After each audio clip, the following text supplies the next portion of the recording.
Everyone knows about their 100-year-plus football rivalry. There's also plenty of intensity when Woodberry Forest and Episcopal get together in Lacrosse, and the Tigers and Maroon will face off again today. Hello, Lacrosse fans. I'm Jeremy Huber, joined by Monica Moore in the booth. And Monica, again, it's the rivalry between Woodberry Forest and Episcopal. Can't get much better than that. Absolutely. This is the date that both of these two teams circle on their calendar. They're huge rivals. Coach Hemming said to us before the game that despite the weather, these two teams would play in a parking lot. They're so excited to get the opportunity to go out and play today.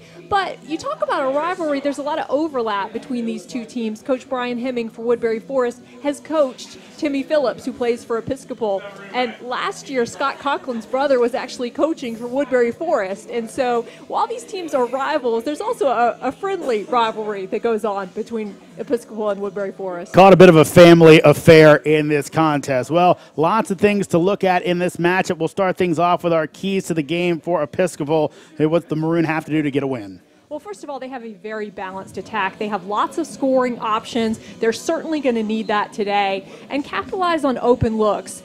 With the weather being a factor today, when these teams get offensive opportunities, they're going to want to capitalize. They have to finish. That could be the deciding factor. And then finally, winning the face-off battle. It is always important in lacrosse, but today in particular, getting these possessions, getting offensive opportunities is really going to help to decide the winner of tonight's game. Now let's go ahead and take a look at the players to watch for Episcopal. We'll start things off with their senior attack man, number 13, Brooks Davey. Well, Brooks Davey is such an outstanding scorer for Episcopal. He really gets it done. And what he's really improved on this year is dodging, getting himself open, not just relying on feeds from teammates, but actually creating scoring opportunities for himself. He's headed off to play at Denison next year, but certainly with this being his senior season, he's wanting to make a big impact in the game today. And Davey, with all those points he's put up on the year, almost 40 points on the year, a guy who definitely can help your team on the offensive end. Of course, the other guy to watch for this Episcopal team,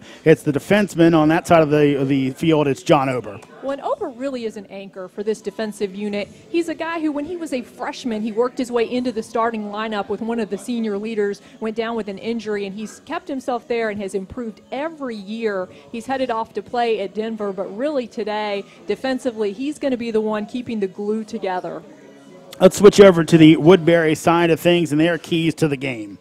Well, for Woodberry Forest, first of all, this is always important in lacrosse. Coaches will always tell you this, but winning those 50-50 ground balls is going to be a huge factor today for both of these two teams, and offensive possessions. We've already talked about it for Episcopal, but the same is true for Woodberry Forest. The teams today have to be really smart and consistent on offense, and when they get opportunities, they have to take good shots and not have costly turnovers.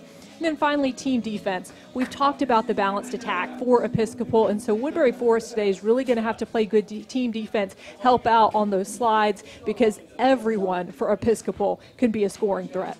Couple players to watch for the Tigers in this one. We'll start off on the midfield part of things. It's Patrick Shea, the standout from north of the border.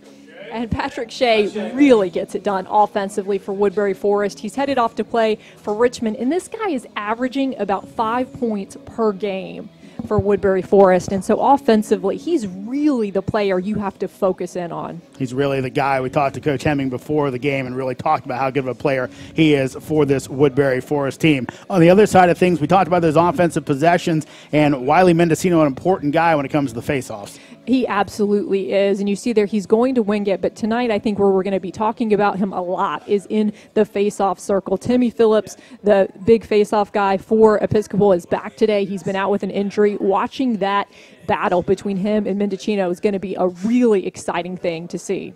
Really looking forward to this matchup. Had a chance to catch up with both of the coaches before the matchup. Our campus correspondent, Gray Robertson, he was able to catch up with Episcopal coach Scott Conklin. Here with Episcopal head coach Scott Conklin, and coach, obviously not a sunshiny day like we wanted. How do you think the weather's going to impact today's contest? I think both teams have to deal with the rain. We kind of knew it looking at the forecast yesterday and driving down certainly today. But it's actually not that bad right now. It's a light rain, so hopefully that's kind of the way it plays out for the game. But, it's not going to be a factor for either team. Now, obviously, we've seen how fierce this rivalry can be on the football field. How is that converted over to the lacrosse field as these two teams have played the last few years?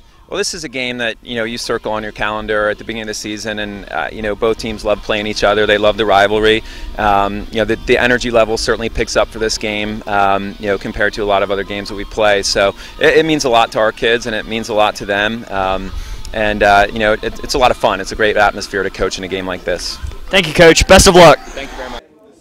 Episcopal coach Scott Conklin there, as Monica said, he's good friends with the guy on the other side of things, Brian Hemming, the Woodberry Forest coach. Gray also caught up with him before the matchup. Here with Woodberry head coach Brian Hemming, and coach, one of the stars on EHS is Timmy Phillips. How do you plan on defending him today? I think the one thing with Timmy, he's been around the state for 4 years now, and everybody knows who he is. I think the best thing you can do is just play him heads up, respect him, respect his game, and then challenge him a little bit, pushing out, getting on his hands and hips, and have to make him make a play. But he's a hell of a player, and he's really done some good things in his 4 years at Episcopal. Now, you have a very unique perspective of this rivalry. Can you kind of talk about all that you've seen from your years as an Episcopal student to now being the Woodberry head coach? Yeah, from being in this rivalry as a student athlete and then coaching in it at both schools, it's a great lacrosse rivalry. It's happens every Tuesday in April. Both teams get excited for it. It's always a big game at this point in the season in the state of Virginia. And I think, too, both coaches and both teams understand, yeah, it's a big Tuesday, but after Tuesday, you got to have a great practice Wednesday and Thursday to get ready for your next opponent on Friday. They got a big IAC game on Friday after us, and we got another big state game on Friday down in Norfolk against Cape Henry. So you got to kind of get after it today, put everything you got in today, but then you got to rebound quick and get ready for the next opponent. Thank you, Coach. Best of luck. Thank you. Our campus correspondent, Gray Robertson, with Woodberry Forest head coach Brian Hemming. Let's go ahead and take a look at the starting lineups you see on your screen. And one of the guys we didn't mention, but we will mention a little bit more in the matchup, Monica, is Timmy Phillips. Yes, so he has been out for the past few games with an injury. I mean, he's such a huge player for Episcopal. He's headed off to Notre Dame. He does such a great job in the face-off circle. He's so good at feeding the ball to teammates. So having him back today is going to be a huge factor for Episcopal. And on the other side of the field for Woodberry Forest, their starting lineup in this one, as they'll be wearing their white at home today. And Woodberry, of course, kind of got a few guys as face-off specialists as well, but that's the starting lineup there. And we mentioned Pat Shea, of course, one of the guys to watch. Another guy to watch, Lindell Stone, the guy who played quarterback for the football team, also a big player for this Woodberry Forest team. Absolutely, and we saw his football season get short railed there by an injury to his shoulder, so happy to see him back out on the lacrosse field. And then, of course, the goalie, going to keep our eyes on Talford Wharton today. It's going to be a great battle between the goalkeepers, a senior for Woodberry Forest back in the cage tonight. Of course, Hampton Brannon, the sophomore in the cage for Episcopal. So almost ready for lacrosse here, and on this wet day, and want to touch on that as you see all the coaches in the rain gear and the slickers. It is not a nice day out here at all, Monica. No, I mean, it couldn't be much worse in terms of weather. So I think, and we talked with both of the coaches about this, we're probably going to see a little bit of a slower pace today, not as much of a high-scoring game as you might expect. I think some turnovers and just some errors and some sloppy play that you wouldn't normally see just because of the conditions out on the field. But again, these guys are so excited to play that the level of intensity is going to be the one thing that will not at all be derailed by the weather. Just saw a shot at Timmy Phillips there, Monica, and of course you're able to catch up with Coach Conklin during the week, and Phillips coming back from injury, and obviously just such a Notre Dame commit. You're a big guy for this team, correct? Well, that's absolutely right, and having him back is going to be such a huge benefit for Episcopal. But you look at what they did while he was out. They had that huge win on Friday against St. Stephen's St. Agnes. That was, I think, a big confidence builder for Episcopal coming into this matchup today against Woodberry Forest. And almost ready to go. One of the things that may minimize the weather just a bit will be the fact that we're playing on a turf field here at Woodberry Forest. So, and I think both coaches were happy about that before the game. We talked to them and say, look, it could get really, really bad out here if not for this turf field. We should be okay. Though the rest of everything, we'll have to see how that all goes. Face-off time here at Woodberry Forest are almost underway. Phillips is going to go ahead and try and win it from Mendocino, but Phillips ends up picking it up, and Episcopal will go back and set up. And he did a great job of redirecting that back to his teammate, Chris Giblin. to win possession. And we've talked a lot about Phillips and how you're going to see him in the faceoff circle today, but it's definitely worth mentioning what a great job Shane Calderwood has done in the faceoff circle while Phillips has been out with that injury. And we're going to see both of those two guys today. Calderwood has been so impressive. And a shot on goal and a quick goal for Episcopal. And the guy we were looking at, Brooks Davey, the senior out of Wilmington, North Carolina, finds the back of the net. And Davey is just so consistent on offense. You look at his stats throughout the season, and just every night, day in and day out, you can count on him for consistent offensive production. And I think a huge confidence builder for Episcopal getting that first goal today. And it all started with the faceoff win, helped off by Timmy Phillips. I just saw that replay there, Monica. Davey finding the back of the net. And so Episcopal up with the 1-0 lead, 11:29, so very quick into the game, just 31 seconds in. Another face-off, this time going to be won by Mendocino. Going to try to take the attack, dishes it off, and Woodberry will try for the quick goal quickly, and now they'll go ahead and set up with Pat Shea leading the way. And again, we're going to be talking about Shea all night long. You really, as a defender, have to know where he is at all times. You see him right now. He's moving all over the field. You have to keep track of him because he is so deadly on offense. Stone will have it up top. And again, as we'll see in lacrosse, you don't get that quick chance. You'll go ahead and set things up and look for your opportunity. Now Shea, again, moving it around. Woodberry, good ball movement early on.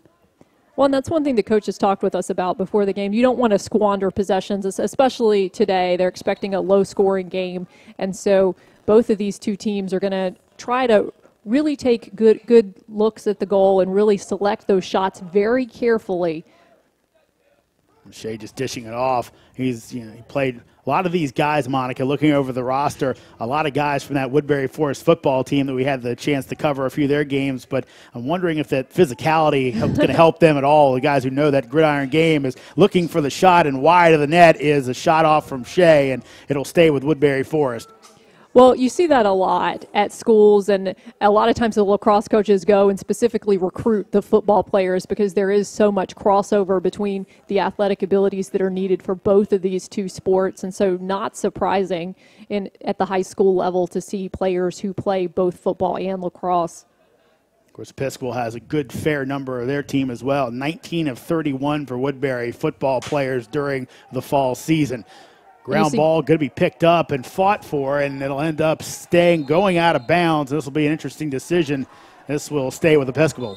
And that was great defensive pressure, particularly by Calderwood. I talked about him earlier in terms of what he's been able to do at the faceoff circle, but he's really such a great all-around player for Episcopal. He's great defensively. He can score. And so Calderwood, and I think getting the opportunity really to step up his game even to the next level while Phillips was out with that injury. You always hate for a guy like Phillips to be out with an injury, but it requires other players to really step up. And having that happen can be really important as you get down to those last few games of the season. Always building that depth, such a big thing. Some whistles on the other field and looking for a shot in front. That one knocked away, fought for, and thought it was picked up by a Woodberry player. Eventually tracked down over right before it goes out of bounds. Now will end up out of bounds and have a flag down. So going to be a penalty called on number 21, Luke Miller. Excuse me, not to a substitution, so no penalty, no one coming off into the box. So a number of Woodberry Forest players coming off the field. Coach Hemming working guys in and out of the contest, and Lyerly also coming off the field for Episcopal. He was right on the doorstep, right around that crease area. They couldn't get the pass to him, but certainly was there looking for that open, close-range shot. Miazon will find the back of the net. The freshman has put Episcopal up by a 2-0 score with just over 3 minutes gone in this game. He is so impressive for a freshman. He's committed already to go and play for North Carolina. And, you know, that's just how the sport of lacrosse is going, as you're going to get another look here, kind of a mid-range shot there from Miazon. He is so accurate. That was a great shot, and giving now Episcopal this 2-goal lead. A little high-low and beats the goalie, Talford Wharton. Wharton giving up 2 goals already and a 2-0 lead here for Episcopal on the road. Another face-off win by Mendocino, and he'll look to circle it back and reset up his team. And you see that time Episcopal did go instead with Shane Calderwood in the faceoff circle. Lucas and Mendocino come off, replace them with their first line guys in that midfield. Tigers looking to break the ice. Down 2-0 here early on. Looks like the wind is kind of slacked off a bit. Was blowing pretty heavily earlier in the game before we got going, kind of a monsoon type conditions. Well, it definitely was. The rain was going a bit sideways. Pass inside and a shot knocked away. It'll stay with Woodberry Forest, though. Tiger Ripley making a good feed. Absolutely. That was a great look inside. The shot was just a little wide, but Woodberry Forest, I think, doing a good job trying to get a high percentage shot. Again, Tigers looking for an opening. This one's going to go wide of the net. Will stay with Woodberry Forest as Whitworth closest to it will scoop it up and bring it back in. Woodberry Forest doing a good job backing up those goals, retaining possession.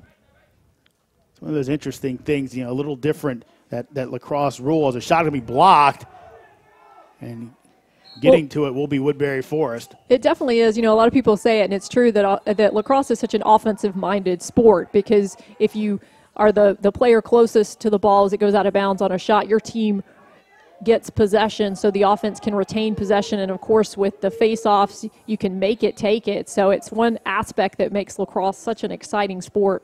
Tiger Ripley with a little bit of an airmail there, but a flag down. And that was one of the things as we see the call by the referee. I'm going to see someone, I think, into the penalty box for Episcopal. It's going to be Stuart Greenspan.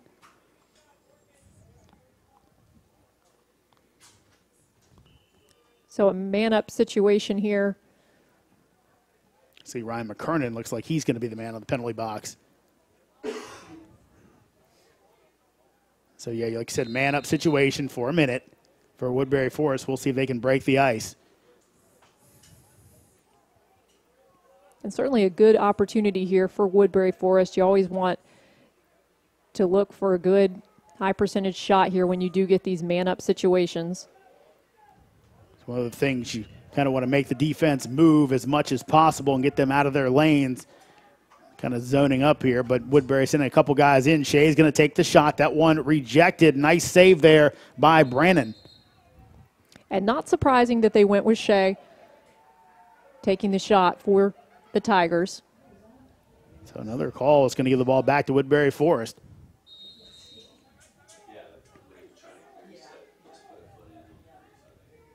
Again, Woodberry moving around. That one, another high shot coming from the cross Bazimski, and that was one of the things, again, the coaches said was, look, you're going to see some shots here that are just a little bit wild because it's the wet conditions. There's nothing else to really blame it on. Well, that's exactly right, and the ball's not necessarily going where the player's aiming at it because of those conditions. And again, another one wide of the net, and it'll stay with Woodberry Forest. So the Tigers getting a lot of offensive opportunities here. But again, I think you have to attribute some of this to the weather, the fact that the shot's not as accurate as you might otherwise see. Yeah, and I think if you look at it, the Episcopal really, I think, only taking those two shots, maybe for a third, but they've all really been on net as opposed to Woodberry. A lot of shots, but most of them have gone wide. Not even really close. I think the one save by Brandon, that was it.